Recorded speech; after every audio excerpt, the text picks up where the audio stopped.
Ассаламу алейкум достор. Гүл универсал каналына кош келдиңиздер. Подписаться болуп, лайк басып, коңгуроonu басканды унутпаңыздар. Жаңы видеолорум сиздерге түшүп турат. Бүгүн сиздер менен хан палоон жасайбыз. Анда бисмилля деп баштайбыз. Бизге 1 килограмм кой эти керек болот.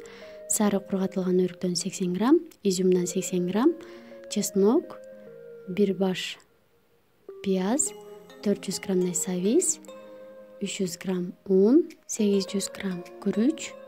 Алдын ала ысык сууга коюп демдеп алдым. Андан кийин приправалар керек болот. Биринчи биз этибизге туздан себип алабыз.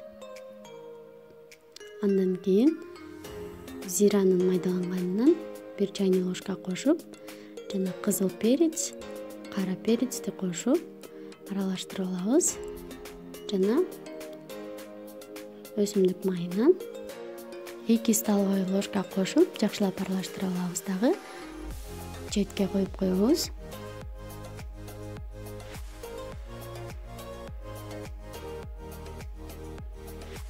Андан кийин камырыбызды жууруп алабыз.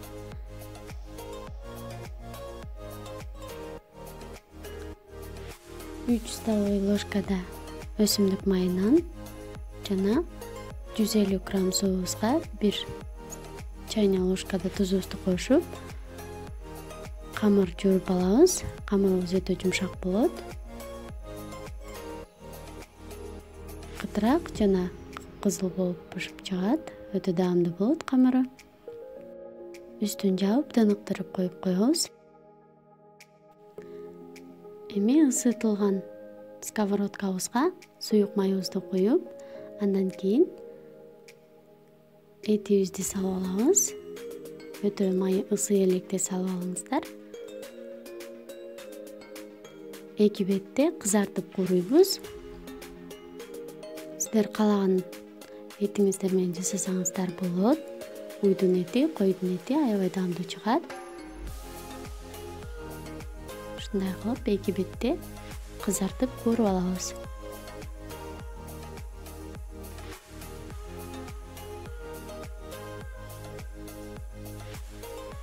Эми 1 баш пиязыбызды салып, 1-2 минутага кууруйбуз.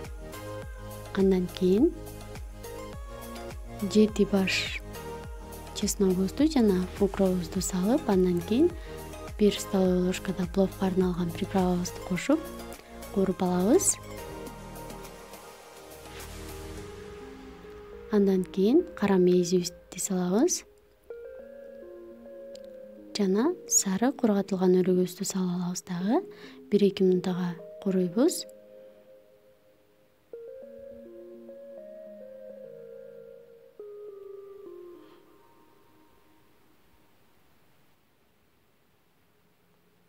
Бир аз туз кошуп алып, аралаштырабыз. Мына ушундай кылып, кыпкызыл кылып кууруп алабыз дагы. Мейиздерибиз, мына өрүктөрүбүз толуп чыкты сонун болуп. Эми сабизибизди салып 5-6 минутага кууруйбуз.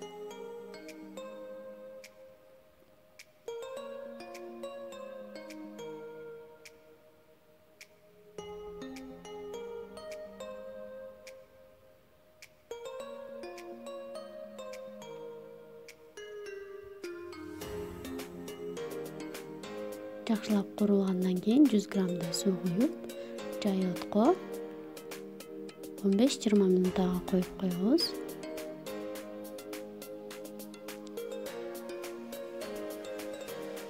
Ал убакта биз камырыбызды жайып даярдап алабыз.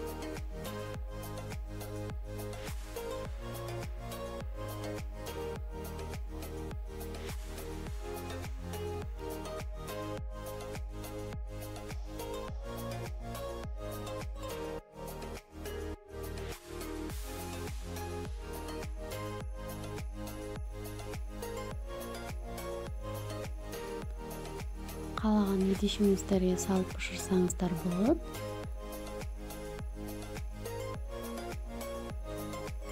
Духовкаңыздарга жараша каалаган идишиңиздерди пайдалансаңыздар болот. Листке кылсаңыздар болот же ушундай чакан кастрюлькага кылсаңыздар болот. Эми мен ушундай кылып эттерди биринчи терип алам дагы. Астына салып алам.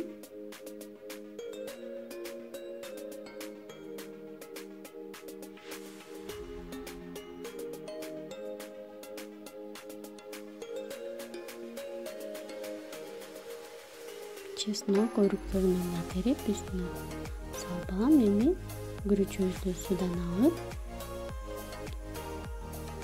үстүнө 100 граммдай суу куябыз дагы, аралаштырып,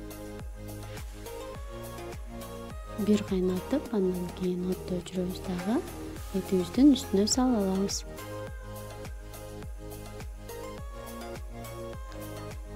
Бир кайнатканда суусу тартылат.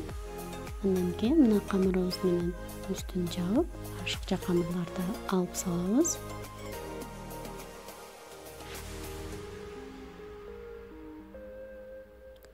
Эми 180 градуста ысытылган мешибизге салып, 30-40 мүнөт ага салып коебуз.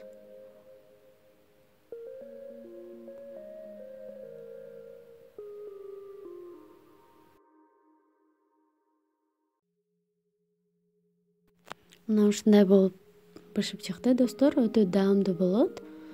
Бышырып көрүңүздөр, оңой жасалат.